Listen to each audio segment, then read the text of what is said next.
आप यहाँ भी पहुँच गए, मेरा पीछा कर रहे हैं ना? देखिए मिस, ये रिसेप्शन है, यहाँ पे डिस्चार्ज स्लिप मिलती है, मैं वही लेने के लिए आया हूँ।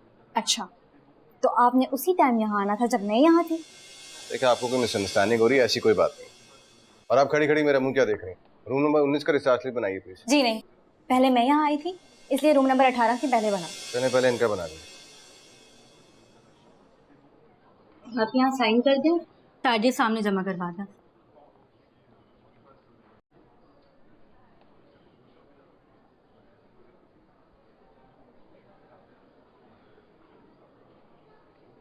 अब मेरी स्लिप बना दीजिएगा प्लीज।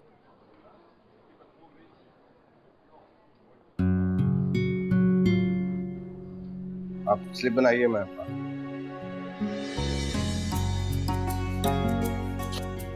माशाल्लाह माशाल्लाह, बहुत ही प्यारी है मेरी बहू। अम्मा आखिर बीवी किसकी है?